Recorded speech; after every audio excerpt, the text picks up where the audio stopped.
Evening guys, welcome to study with Sunita channel में एक बार फिर से आपका स्वागत है।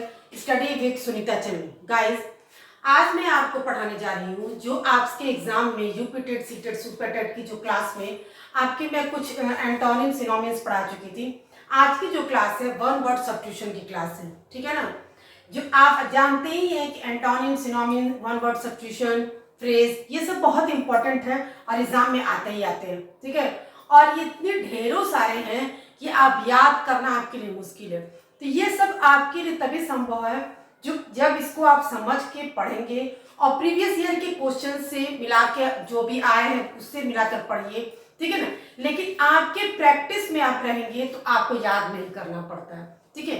लेकिन आपको पढ़ना तो पड़ेगा ही। अब ऐसा नहीं है कि आप एक बार वीडियो को देख लीजिए और पढ़ लीजिए फिर आपको याद हो जाएगा, किसी को भी नहीं याद हो सकता है, ठीक है। तो आप वीडियो को बार बार देखेंगे, बार बार पढ़ेंगे, इसको समझेंगे तो आपको याद हो जाएगा। और एक बार आपने अच्छे से पढ़ लिया, बहुत अच्छे से अगर आपने पढ़ लिया तो आपको हमेशा के लिए याद हो जाएगा। तो अच्छे से पढ़ने के लिए आपको समझना होगा, जैसे मैं समझा रही हूँ उस तरह से आप समझिए और समझ कर तब पढ़िए, ठीक है। लेकिन आपको पढ़ना होगा। देखिए एंटोनिम सिनोनिम्स तो बहुत हैं, वन वर्ड सब्स्टिट्यूशन बहुत है। तो आपको मैं जितना लेके आती हूँ वो प्रीवियस ईयर के पेपर से छांट के कुछ कॉमन है जो आ सकते हैं, जो आपको जानना चाहिए, इस तरह का सब कुछ मिला जुला कर लाया जाता है। केवल प्रीवियस ईयर के पेपर में आना और वो जानना, लेकिन नहीं, क्योंकि ये जो आपके वर्ड्स होते हैं आपके वोकैबुलरी की बहुत इंपॉर्टेंस होते हैं, आपके डेली बोलचाल की भाषा के लिए, इंग्लिश के लिए बहुत इंपॉर्टेंस है। तो एग्जाम की दृष्टि से भी और आपके इंग्लिश सीखने के लिए भी, इसलिए आपको हर तरह से जानना है, हर तरह से इसमें मतलब है आपके पेपर के आधारित, आपके जनरल के नॉर्मल, सब कुछ आपको, तो जो आपको जानना चाहिए, ठीक है। सबसे पहले हम लोग ये समझते हैं वन वर्ड सब्स्टिट्यूशन का मतलब क्या होता है। वन वर्ड सब्स्टिट्यूशन का मतलब हिंदी में हम उसको क्या कहते हैं, वाक्यांश के लिए एक शब्द। हिंदी में इसको हम लोग बोलते हैं वाक्यांश के लिए एक शब्द। मतलब कोई भी वाक्य आपका दिया रहेगा, उस वाक्य का अर्थ जो है केवल एक शब्द में ही मिल जाए। मतलब वो शब्द ही बोल दे तो उस शब्द के बोलने से उस वाक्य का अर्थ आ जाए। वही चीज होता है वन वर्ड सब्स्टिट्यूशन, आपका इंग्लिश में होता है। जैसे देखिए अंग्रेजी शब्दावली का एक अभिन्न अंग है। मतलब इसका अभिप्राय यह है एक वाक्य शब्दों के समूह को किसी एक शब्द की प्रतिस्थापित करना। तो बोले थे हम आपसे ना कि मतलब उस वाक्य को आप किसी एक शब्द में प्रतिस्थापित, रिप्लेस कर देंगे तो उस शब्द के से ही बोलने से, लिखने से आपको ये समझ, आगे वाले से भी अगर बोलेंगे तो उस शब्द से ही उस वाक्य का अर्थ समझ जाएगा। इसीलिए मैंने कहा कि एग्जाम के दृष्टिकोण से भी इंपॉर्टेंस होता है, आपके डेली बोलचाल भाषा के लिए इंपॉर्टेंस है और आपकी इंग्लिश के सीखने के लिए भी है। तो आपको हर तरह से ये आपको जानना है। मैं बहुत इजी, टफ, नॉर्मल सब तरह का आपको लेके आई हूँ। पहले ए वर्ड से बताऊंगी, फिर बी वर्ड से, ऐसे करके ज्यादा नहीं छांट कर जो मुझे लगता है कि आपको जानना है वो करके बताऊंगी, ठीक है। चलिए स्टार्ट करते हैं। पहला वर्ड मैं लेके आई हूँ एक्यूटिव, ठीक है।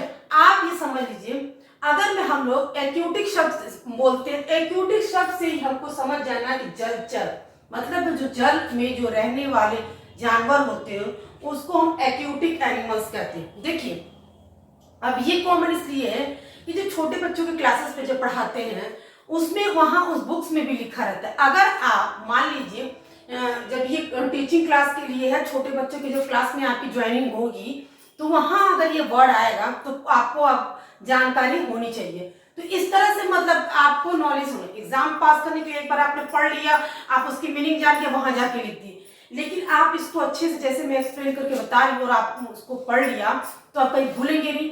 आप चाहे वो जॉब्स के लिए, चाहे किसी बच्चों को, अदर कैसे भी किसी को पढ़ाएंगे उसको नॉलेज, आपको नॉलेज रहेगा। तो एक्यूटिक का मतलब क्या होता है, जलचर, यानी जलचर का मतलब ये होता है जल में रहने वाले जानवर, ठीक है ना। अब जल में रहने वाले जानवर बहुत होते हैं, जैसे मछली है, कछुआ है, बहुत जो आप भी जानते हैं। तो यानी कि जो भी अगर हम केवल एक्यूटिक शब्द बोल देंगे तो आगे वाला अगर उसको पता है एक्यूटिक की मीनिंग तो उसको ये समझ में आ जाएगा कि एक्यूटिक मतलब ये होता है कि जल में रहने वाले जानवर, ठीक है ना। या फिर अगर हम बोलते हैं एनिमल लिव इन वाटर, वो जानवर जो पानी में रहते हैं, ठीक है ना। अगर एग्जाम में अगर ऐसे क्वेश्चन आ गया, अगर ये आ गया एनिमल्स लिव इन वाटर और उसका ऑप्शन में दिया तो आपकी एक्यूटिक देगा और कुछ भी देगा जो भी, तो आपको क्या लगाना है, एक्यूटिक पे लगाना है। तो ठीक है ना। तो इसका मतलब जो जानवर आप जल में रहते हैं उसको हम एक्यूटिक एनिमल्स करते हैं, ठीक है ना। फिर आता है एनिवर्सरी। अब आप ये सोच रहे हैं कितना इजी वर्ड, नहीं इजी वर्ड की बात नहीं, कॉमन वर्ड्स है जो आपको जानना चाहिए, एग्जाम में भी आते हैं, आपके डेली बोलचाल की भाषा में भी यूज होते हैं, कम से कम उसका अर्थ समझना चाहिए हमें। एनिवर्सरी का मतलब होता है वार्षिक उत्सव, मतलब साल भर में वो चीज आती है, ठीक है। चाहे बर्थडे होती है, मैरिज एनिवर्सरी होती है, कोई भी वार्षिक उत्सव जो केवल साल भर में मनाई जाती है। अब ठीक है, जैसे yearly return of the date, यानी कि साल में उस डेट पे, उसी डेट पे लेकिन आएगी। आप किसी फेस्टिवल को एनिवर्सरी नहीं कह सकते क्योंकि वो उस डेट पे नहीं आती है, ठीक है ना। अगर इस साल दीपावली किसी 3 को है तो हो सकता है नेक्स्ट ईयर को किसी और डेट को होती है, तो फेस्टिवल तो नहीं, लेकिन एनिवर्सरी का मतलब उसी डेट पे नेक्स्ट ईयर आता है, तो उसका मतलब एनिवर्सरी। अब आगे वाले से अगर एनिवर्सरी बोलते हैं तो वही समझ जाएगा आपको कि एनिवर्सरी का मतलब क्या होता है, ठीक है ना। फिर आता है एंटीसेप्टिक। एंटीसेप्टिक आप बोलते हैं एंटीसेप्टिक क्रीम लगा लेना, तो एंटीसेप्टिक का आपको मतलब तो पता होना चाहिए। अब उस पे दवा पे लिखा है एंटीसेप्टिक लगा दे, बट उसकी मीनिंग क्या है, आप क्यों एंटीसेप्टिक क्रीम लगाओगे। आपको ये जब नहीं पता होगा कि एंटीसेप्टिक लगाना है तो क्यों लगाना है हमें, तो ये इसलिए लगाई जाती है वो दवा जो आपको जो चोट लगी है, जहां पे आपको सड़ने से उसकी सुरक्षा के लिए, बचाव को रोकने के लिए लगाई जाती है। इसका देखिए, इसको क्या chemical substance preventing putrefying destroying germs, यानी कि जो आपके जर्म्स होते हैं उसको हटाने के लिए, उसको सड़ने से रोकने के लिए हम क्या क्या लगाते हैं, एंटीसेप्टिक क्रीम, ठीक है ना। ये होगा आपका। फिर होता है एंटोनिम्स। आप बोलते हैं एंटोनिम्स, तो ठीक है, तो पहले क्या है ना, जब बहुत पहले, अब छोटे बच्चों को पढ़ाता आदमी तो कहते हैं अपोजिट वर्ड लिखना, ठीक है। तो अपोजिट वर्ड और एंटोनिम्स वर्ड एक ही है, लेकिन अब जब बड़े क्लासेस में हो गया है तो एंटोनिम सिनोनिम्स करके हो गया ले। तो एंटोनिम्स अगर आप बोलते तो उसी से हमको ये समझ में आ जाता है कि एंटोनिम मतलब उस शब्द का क्या होगा, विलोम होगा, उल्टा होगा। जो भी शब्द जैसे डे है तो नाइट होगा, यानी कि उस वर्ड का क्या होगा, उल्टा होगा, मतलब सॉरी अपोजिट, उल्टा मतलब वही अपोजिट होगा। जैसे इसका देखिए, a word which has the opposite meaning of another, जो वर्ड रहेगा उसका एकदम जस्ट अपोजिट वर्ड रहेगा, ठीक है। जैसे डे है, नाइट है, मदर है, फादर, इसका अपोजिट रहेगा एकदम। फिर है एमएनएसटी। एमएनएसटी मतलब क्या होता है, जो राजनीति लोग होते हैं, राजनीति अपराधी जो होती है उनको जो क्षमा कर दिया जाता है, क्षमा दान दिया जाता है, उसको बोलते हैं एमएनएसटी, ठीक है ना। तो जो नेता होता है, जो लोग होते हैं, ठीक, और जो नेता किसी कांड में फंसे रहते हैं और उनको जो क्षमा कर दिया जाता है, उनको जो क्षमा दान किया जाता है, जो क्षमा किया जाता है, उसी को बोलते हैं एमएनएसटी, ठीक है ना। तो एक general pardon granted to political offenders, मतलब कि उनको क्या किया जाता है, क्षमा कर दिया जाता है किसी जनरल को, कि जो राजनीति नेता, ठीक है, बहुत घोटाले में जो लोग फंसते हैं, आप पता ही है, तो उन लोगों को अपराधी घोषित किया जाता है, लेकिन बाद में अगर वो साबित होता है जैसे भी, तो उनको अगर क्षमा कर दिया जाता है, उसी को बोलते हैं एमएनएसटी। एमएनएसटी से मतलब ही आप समझ जाइएगा कि ये वो वर्ड्स है जिसमें नेताओं को, आपके नेता, राजनीतिक नेताओं को, अपराधियों को इसमें क्षमा कर दिया जाता है, यानी कि a general pardon granted to political offender. तो आपको ये आपके 5 वर्ड्स है, बट इजी है, ठीक है ना, और कॉमन वर्ड्स है जो आपको आपके एग्जाम्स के लिए इंपॉर्टेंट, आपकी डेली बोलचाल की भाषा के लिए इंपॉर्टेंट, और आपके लिए इंग्लिश के लिए तो है ही। तो आई थिंक आपको अच्छे से समझ में आ गया होगा।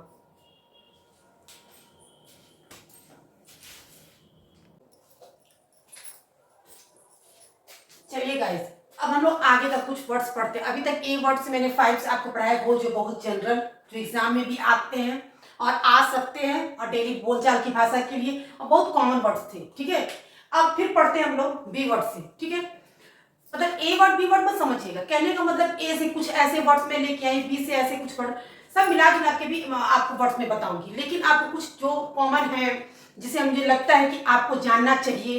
ठीक है, और आपके एग्जाम में भी आ सकते हैं, आप जो हमेशा यूज भी करते हैं, आपको इंग्लिश के लिए बहुत जरूरी है, वो ऐसे वर्ड्स हैं।